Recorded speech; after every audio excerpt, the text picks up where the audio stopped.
Hello,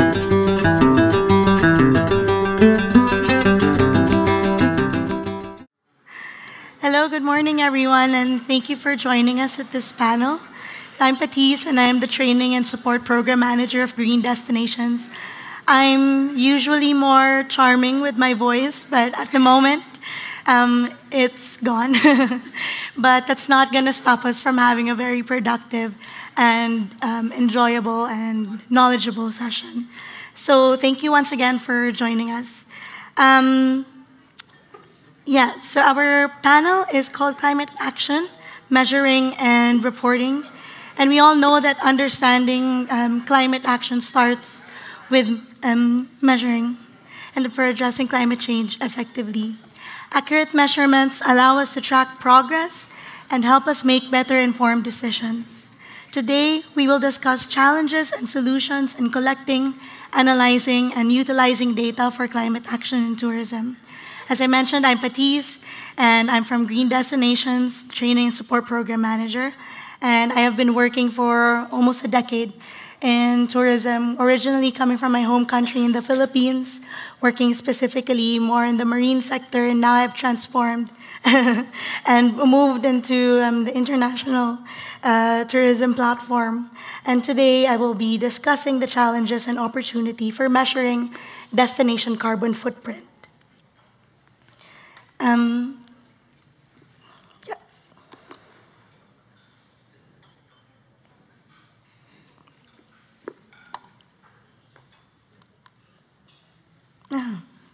There you go.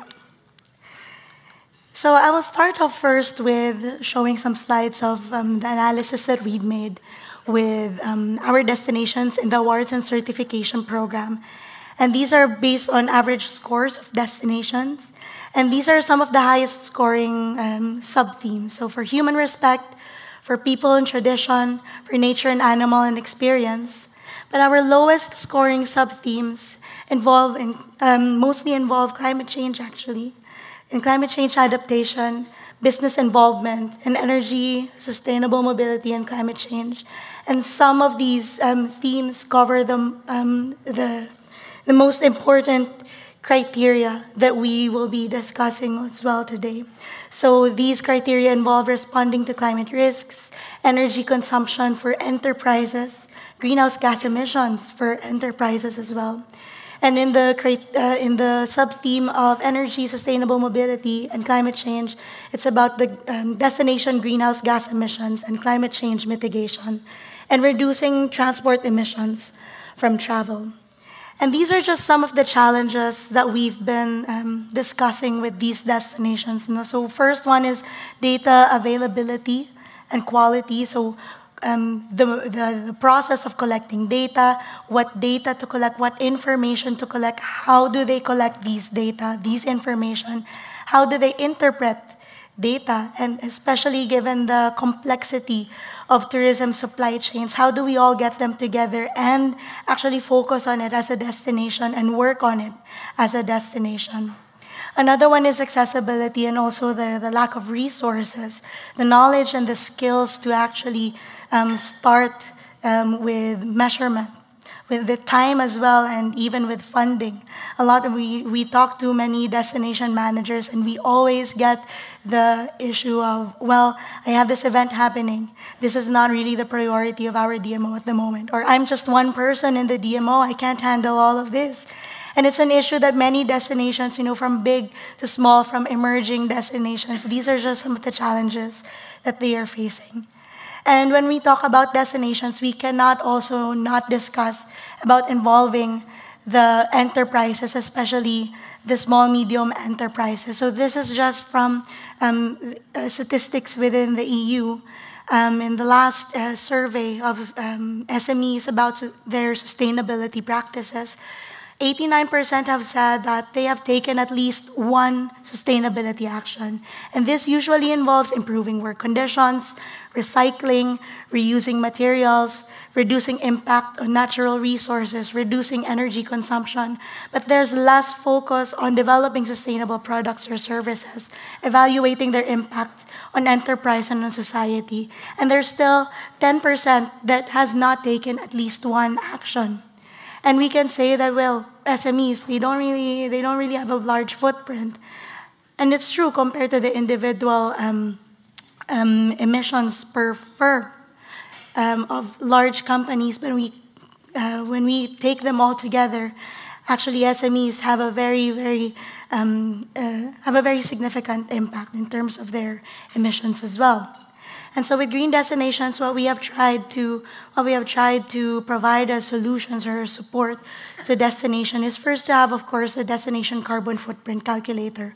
Although at the moment this is only available for destinations within Europe, but we are looking for ways to expand it all over the world. And this is from data taken from information that is already being collected by DMOs. So these are tourist arrivals per source market, transportation mode, accommodation choices, and some of their activity choices.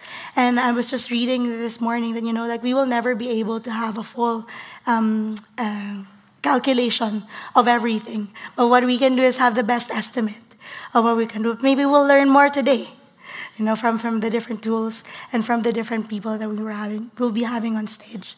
But as part of our commitment as well, we also have the Climate Action Standard for businesses. Now, this is not so much into measuring and reporting, but this provides a framework for businesses and for small, medium enterprises of areas of where they can actually make a difference when it comes to reducing their carbon footprint. And so what I hope and what I look forward to really to this panel actually is for us to discuss some of these opportunities that we know that we have by taking steps to measuring our carbon footprint. So the first one is behavioral change, but also as emphasized this morning with us by Anna, that it's not just about behavioral change, We have to go beyond awareness. We have to go beyond education. It has to be also about transforming the value. So how can we use the knowledge that we get from measuring our footprint into changing the behavior of tourists, changing our behavior as businesses, as organizations, as managers. We also want to look into how we can use this information for policy development, making better informed decisions, and making it part of our system, making it institutional, making it part of our regulations. We also want to look into what we can tap in terms of digitalization, innovation, and technology. We are here in Estonia, and hoping that we can learn so much of how we can tap into the power of digitalization. And lastly, of course, collaboration. How we can use all these information, get them together, make them more comprehensive, and make better and make more effective solutions toward climate action. So that's me. That's my introduction to this panel. And so we are now moving on to our panelists' presentations.